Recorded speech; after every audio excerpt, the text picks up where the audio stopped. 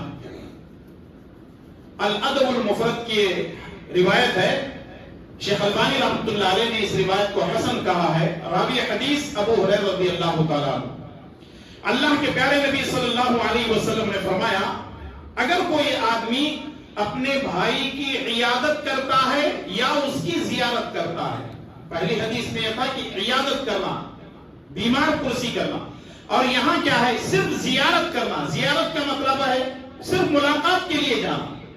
اگر کوئی آدمی اپنے کسی مسلمان بھائی سے یا کسی اور سے ملاقات کے لیے صرف جاتا ہے تو اللہ تبارک و تعالیٰ کی طرف سے ایک آواز دینے والا آواز دیتا ہے کہ تم اچھے ہو اور تمہارا چلنا بھی اچھا ہے، اور تم نے اپنے لیے اس عمل کے ذریعے سے جنت میں گھر بنا لیا ہے۔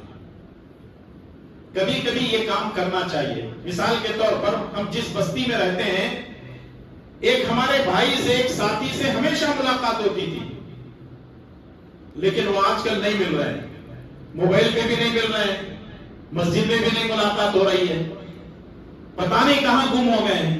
تو ایسے کے لیے باقاعدہ آپ ڈھونڈیں، تلاش کریں، ان سے ملاقات کریں، ان کا حال چال دریافت کریں، ان کی خیر خیریت لیں، کیونکہ یہ اللہ تبارک و تعالیٰ کو بہت پسندیدہ عمل ہے اور پیارے نبی صلی اللہ علیہ وسلم کی سنت بھی ہے۔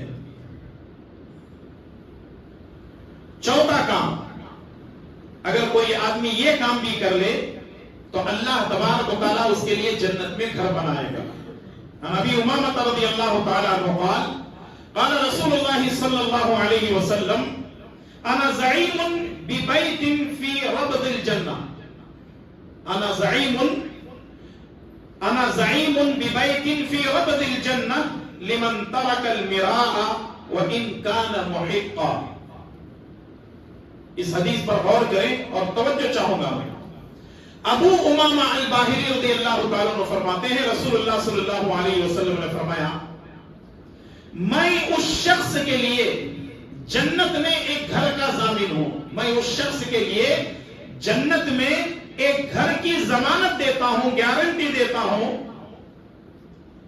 جو لڑائی جھگڑا چھوڑ دے اگرچہ کہ وہ حق پر ہو۔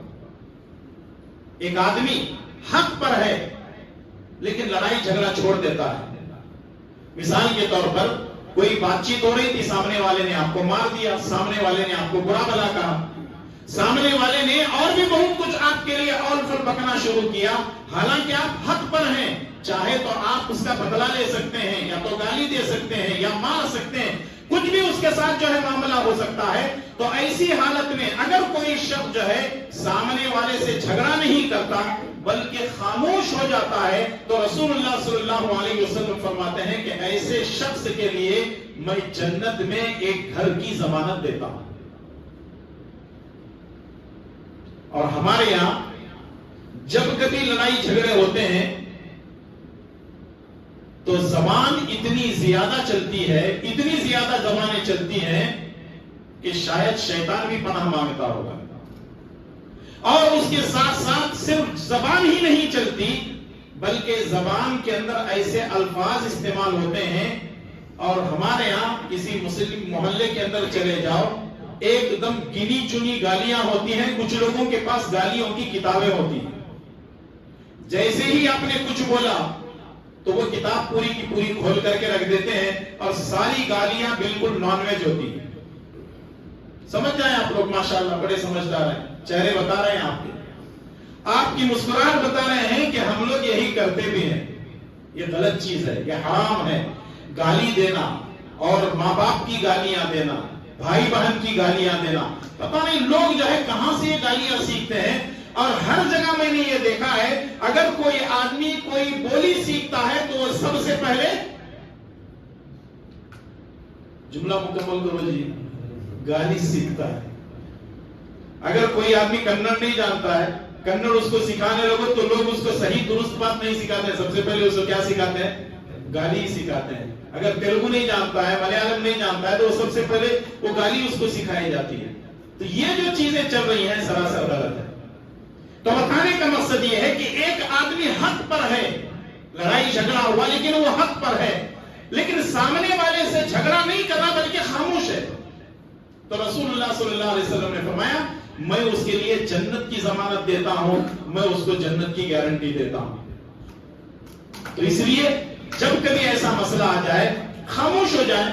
کبھی کبھی ایسا ہوتا ہے کچھ لوگ اس کے دوست احباب رہتے ہیں, دیکھ اگر تو خاموش ہو گیا تو تجھے سامنے والا کمزور سمجھے گا, سامنے والا تجھے کمزور سمجھے گا. کچھ لوگ اس کو شرارتاً جو ہے اس کو غصے میں لانے کی کوشش کرتے ہیں, اس کو چڑھاتے ہیں کم سے کم جھگڑا ہو جائے, کیونکہ اس کو دیکھنے میں آسانی ہوگی نا, اس کو بڑی دلی خوشی ہوگی کہ کم سے کم دو آدمی جھگڑا کر لیں گے تو میرا فائدہ ہو جائے گا.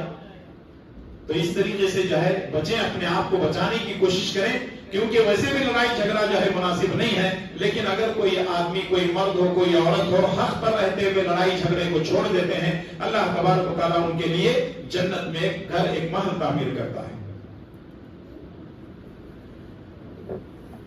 پانچویں چیز یہ ہے رسول اللہ صلی اللہ علیہ وسلم فرماتے ہیں انا زعیم ببیت فی وسط الجنت لمن ترک الکذب وان کان مازحا. اب یہ برائی بھی ہمارے معاشرے کے اندر ہے, ذرا غور کرتے ہیں. رسول اللہ صلی اللہ علیہ وسلم نے فرمایا میں جنت کے بیچوں بیچ ایک گھر کا ضامن ہوں اس شخص کے لیے جو ہنسی مذاق میں بھی جھوٹ بولنا چھوڑ دے. دیکھیں, ایک تو یہ ہے کہ آدمی جو ہے جھوٹ بولتا ہے, یہ گناہ کبیرہ ہے. جھوٹ بولنا کیا ہے؟ گناہ کبیرہ ہے. کچھ لوگ ایسے ہیں جو ہنسی مذاق میں بھی جھوٹ بولتے ہیں.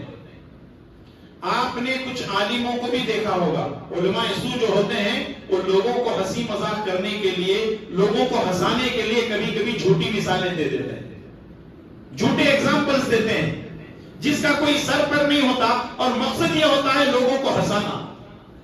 اور یہ جو کامیڈین ہوتے ہیں, اسٹیج پر جو کامیڈین ہوتے ہیں, یہ بناوٹی واقعات اور بناوٹی قصے بنا کر کے کبھی اپنے ماں باپ کا جو ہے مذاق اڑاتے ہیں, کبھی اپنے بھائی بہن کا, کبھی اپنے چاچا کا, اپنے نانے, کسی کو نہیں بخشتے ہیں. لوگ جتنے کامیڈین ہوتے ہیں یہ سارے کے سارے اس طریقے سے جھوٹ بول کر کے لوگوں کو ہنساتے ہیں.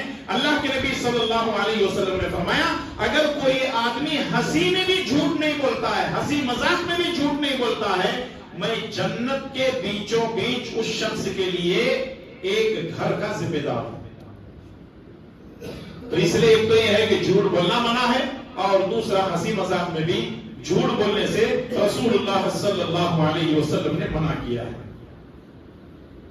اور چھٹی چیز بڑی اہم ہے, رسول اللہ صلی اللہ علیہ وسلم نے فرمایا انا زعیم ببیت فی اعلی الجنت لمن حسن خلقه.